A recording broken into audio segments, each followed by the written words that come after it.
Enfin, ça c'est vraiment une phrase de vieux, ça. Moi, j'ai commencé la muscu à une époque où je croyais que Jay Cutler, tu connais Jay Cutler? Bien sûr. Où je croyais que Jay Cutler était naturel. Pour te dire à quel point on était... Mais est-ce que c'était même pas mieux? Parce que du coup, tu t'entraînais comme un dingue. Ah, quoi. comme un dingue. Tu te disais pas, ouais, de toute façon, j'ai une limite. Ouais, jamais je me disais ça. Et tu sais, c'était en plus ambiance... je m'entraînais avec mon frère. Ah, Donc ouais. on voulait s'éclater la tronche. Il n'y avait pas de « oh, faut pas trop aller à l'échec Ouais. ». Faut faire des séances de muscu pas trop difficiles, sinon ton système nerveux, blablabla. Ouais, ouais. Et toi, ça me surprend quand des gens me disent « Nassim, il s'entraîne léger, comme une grand-mère et tout Ah ouais. ». Alors que j'ai commencé la muscu en me torturant la tronche. Oh, t'as des grosses cuisses. Salut tout le monde, sauf ceux qui ne rangent pas les haltères à la salle. Alors, on m'a envoyé cet extrait de vidéo avec Nassim et Haïm Tarzan. C'est quelque chose de très important parce que c'est une vidéo qui s'adresse aux débutants. Actuellement, vous êtes inondé de vidéos conseils qui se contredisent. Souvent, vous me dites un tel a dit ça, alors que l'autre a dit ça, etc.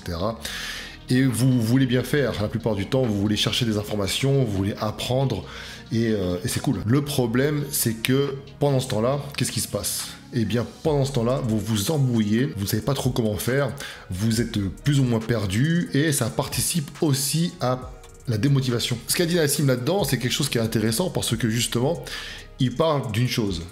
Des modèles. À l'époque, on ne se prenait pas la tête. Et pourtant, les résultats étaient là.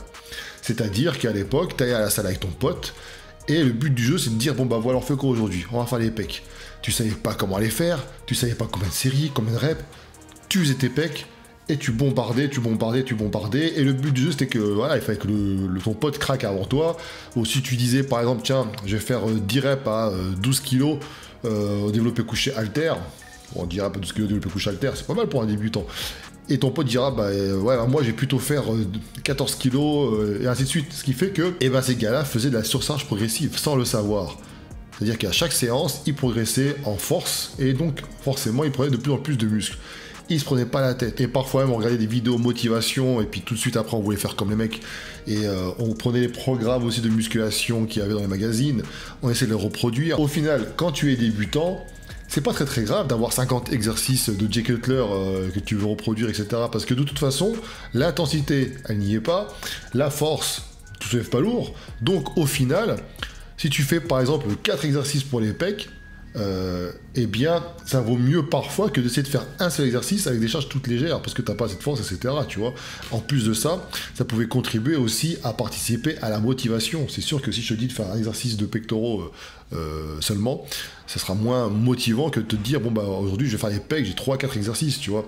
On change les angles, machin, etc. Alors qu'au final, si quelqu'un travaille de manière productive, il va travailler sur un exercice à fond et le reste, ça sera pas pour le côté sympathique, voilà, il aime bien faire cet exercice-là, ou alors peut-être pour attraper un point faible éventuellement, etc. Mais là, on parle des gens qui ont un certain niveau déjà. Pourquoi je te fais cette vidéo-là? C'est parce que quand t'es débutant, t'es perdu. Tu ne sais pas qui croire. Au bout d'un moment, va à la salle, éclate-toi. Éclate-toi. Là, c'est la rentrée. Certains parmi vous n'ont pas commencé la musculation, vous allez vous y mettre. Va à la salle avec des potes, c'est toujours mieux, hein, c'est motivant, et te prends pas la tête. Amuse-toi. Le seul avantage que vous avez, vous, par rapport à nous, actuellement, en 2023, c'est que au lieu de regarder des vidéos explicatives pour savoir, parce que t'as eu un moment, Nassim, il dit, oui, je prenais pas la tête à savoir l'échec musculaire, machin, récupération, tout ça. Il a tout à fait raison, on se prenait pas la tête, on marchait au ressenti. De toute façon, quand t'es débutant, je veux dire, tu récupères assez vite, quoi. C'est pas comme si tu faisais des séances de musculation super intenses, tu vois. Donc, au début, éclate-toi. Et tu as la chance d'avoir des vidéos tutos sur internet. Des vidéos tutos qui vont t'apprendre à faire des mouvements de musculation corrects. Tu as également des bouquins. Par rapport à nous, quand on commençait la musculation, on disait développé couché, on faisait appel aux anciens, ils disaient ouais, il fallait que tu descendes à fond la barre au pec, etc. machin, et ça pouvait créer des douleurs par la suite. Parce qu'au début, quand tu es débutant, forcément, tu soulèves pas très lourd, donc c'est pas très grave, tu vois, si tu étires comme ça. Mais au bout d'un moment, quand tu commences à prendre de la charge, c'est là que les blessures arrivent. Donc, vous avez la possibilité d'avoir des tutos concernant les mouvements de musculation. Donc, mon conseil aux débutants, vous prenez pas la tête à regarder des gars qui font des vidéos sur des études scientifiques, ils en prennent qu'une pour déduire après des choses. Certains même vont te dire, je copie les Américains sans avoir un esprit critique, sans savoir comment ils ont trouvé les trucs, etc. Bon bref, ça c'est un délire.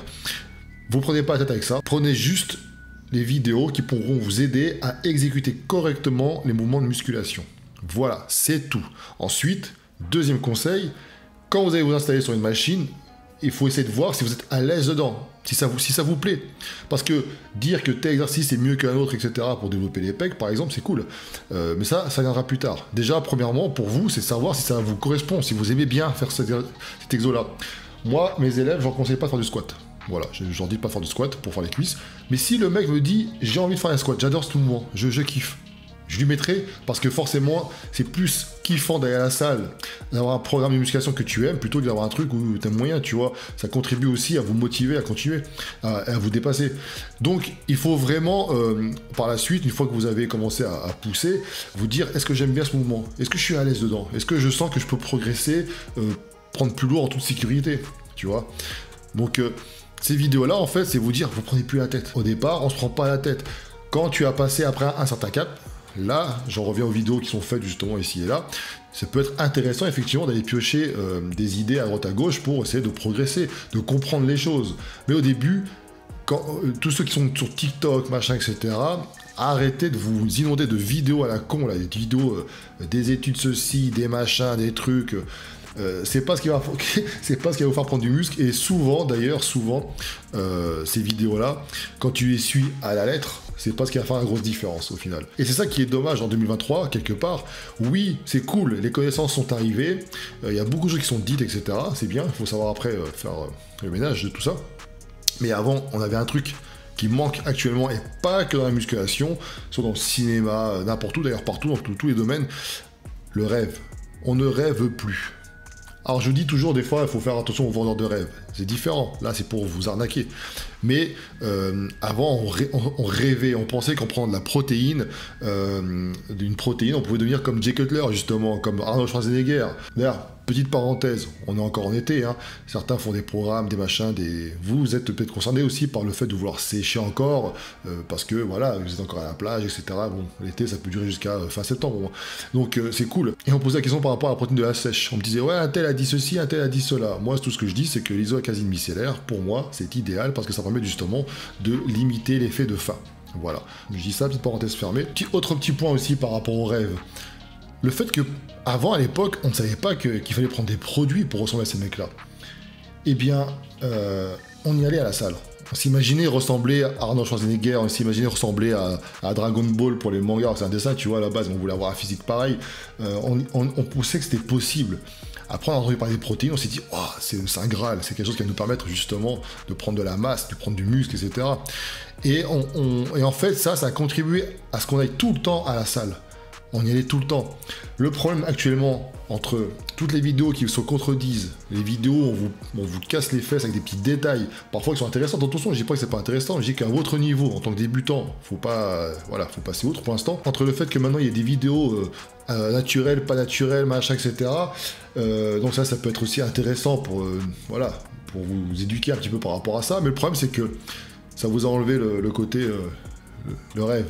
Tu vois, et ça, rêver, c'est aussi participer ça participe beaucoup à la motivation. Rêver d'être, je sais pas, d'avoir une maison avec jardin, femme, enfant, etc. C'est un rêve à la base pour beaucoup de personnes. Et bien, ça contribue à vous motiver chaque jour pour travailler, vous améliorer et en fait réussir à atteindre un jour cet objectif-là, tu vois, qui est réalisable. Je suis persuadé qu'actuellement, beaucoup parmi vous, et d'ailleurs je le vois dans certains domaines de coaching, vous êtes limités. Vous êtes limité par des croyances limitantes. Et ces croyances limitantes sont dues à quoi? À toutes ces informations que vous avez comme ça qui sont distillées ici et là. Et en fait, ça vous casse le moral parce que vous dites, de toute façon, ça sert à rien, je vais pas pouvoir ressembler à un tel. Regarde le physique qu'ils ont sur Instagram, moi je pourrais jamais être comme ça, comme ci, comme ça, tu vois. C'est ça le problème. Donc, vraiment, quand tu débutes, je précise bien pour les débutants, ceux qui débutent à la musculation, ne vous prenez pas la tête. Allez-y tout d'abord pour découvrir. Amusez-vous, faites pas n'importe quoi, et c'est là que je dis, prenez les bouquins, notamment Guide des mouvements de musculation de Delavier, ou alors des vidéos tuto, comme par exemple Enzo Fulcra l'a fait pas mal, tu vois, sur Enzo TV. Prenez ces vidéos-là pour vous apprendre à faire correctement les mouvements de musculation, et ensuite, allez à la salle, essayez. avec votre pote. Tiens, on va faire ceci aujourd'hui, on va voir comment ça a commencé. On va essayer de se donner un peu plus. Ah, t'as fait combien de reps? Ah, t'en as fait 5, moi j'en vais en faire 10. Allez, tu vois, voilà, commencez comme ça. Et une fois que vous commencerez à avoir quelques petits résultats et que vous voulez après faire les choses un peu plus correctement, c'est là que vous allez commencer aussi à apprendre des choses. À apprendre sur vous déjà, c'est ça le plus important, la musculation, c'est s'écouter soi-même. Et ensuite, commencer à avoir ici et là des conseils qui peuvent être intéressants pour vous, pour comment créer son programme d'entraînement, les temps de repos, pourquoi utiliser tel principe d'intensification plutôt qu'un autre, combien de fois on entraîne un groupe musculaire par semaine, etc., etc., etc. Si vous avez des questions, n'hésitez pas, les commentaires, ça sert à ça. Mon Instagram est ouvert, donc vous pouvez aussi me questionner là-dessus.